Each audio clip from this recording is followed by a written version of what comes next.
Hey y'all. So we got a word today. The word for today is forget your father's house. Forget your father's house. So come with me to Psalms chapter 42 through 45, and we gonna break this text down real quick. So whenever they start in 42 is really like a passage that is talking about a longing for the Lord, being in the darkest place that you can be, being depressed, like literally being the place where you you kind of forced to turn to God. It says, as a deer longs for flowing streams, so I long for you, God. I thirst for God, the living God. When can I come and appear before the Lord? My tears have been my food day and night, while all day long people say to me, where is your God? So that's good in itself, because it's really showing that whenever you get dark, whenever it gets dark, when you get depressed, whenever things like that happen, it will be spirits, it will be voices that come in, the enemy to be exact, that will come in and try to say, where is your God now? See how you feeling? See how you got what you got going on? Where is your God now? Taunting you to believe that he has left you. So that was really so good to me. But even through that feeling of blowing, like low, he says, deep calls to deep in the roar of your waterfalls. All your breakers and your billows have swept over me. The Lord will send his faithful love by day. His song will be with me in the night, a prayer to the God of my life. So being faithful, seeking the Lord, still turning to the Lord, even when you're in your lowest part, can get a breakthrough through. And I mean, he continues to plead. He's like, send me your light, send me your truth. Let me lead, and let them lead me.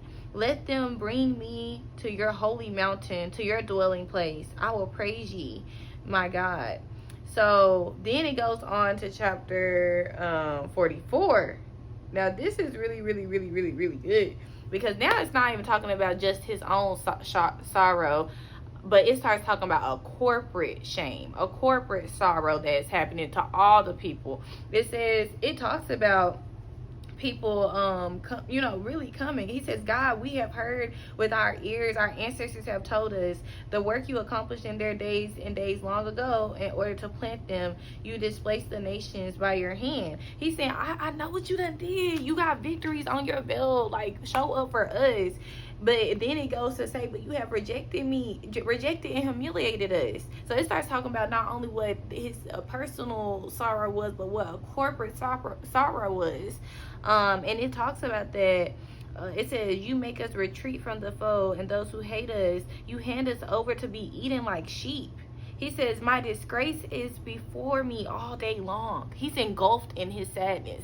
He says that and shame has covered my face because of the taunts of the scorner and reviler, because of the enemy and avenger. Remember when they were saying, where is your God? That was taunting them. Where is your God now? You depressed. Where is your God now?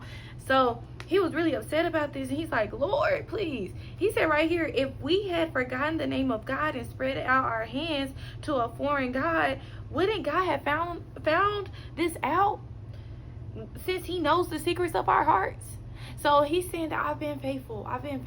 I'm still not understanding why you're not showing up. That's why you have to understand, just because God is silent doesn't mean that he's departed from you, but also that he really, he may be about to show up, but you can't listen to those voices that are trying to taunt you.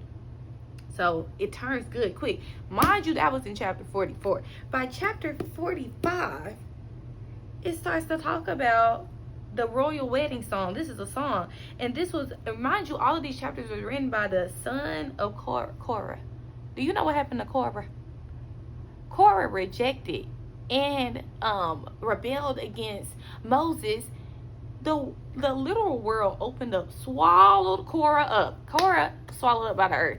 Then all the people that were with him were consumed by fire. But it made a point back in Judges 16 to say that his sons survived. So to see that now we are in Psalms, and the sons of Korah are writing all of these chapters, because there had already been shame attached to their lineage. There had been shame attached to their name. There had been shame attached to what their family was known for, the identity. But here we see redemption. In chapter 45, it goes on to say, because I'm excited, y'all. It goes on to say, you know, that you are the most handsome of men. Grace flows from your lip. Talking about the groom, which we know is God. But then this is the kicker. This is the part. When it gets down to the wife, it talks about that she's the queen, adorned with gold from Ophir, stands at your right hand. That means you're to be trusted.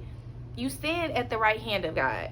And if that's, you know, if this is a foreshadow, a metaphor to, you know, him, Jesus being king, then to be queen, that means to be the church is the bride.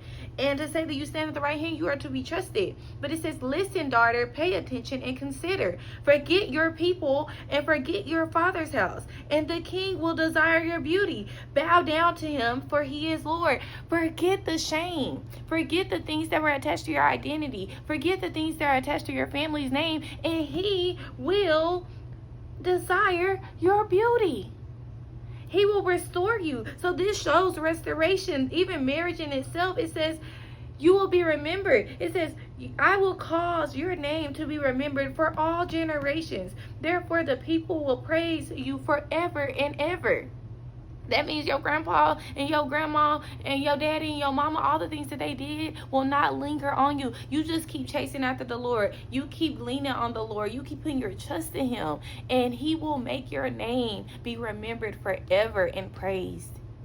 That was good to me. Forget your father's house.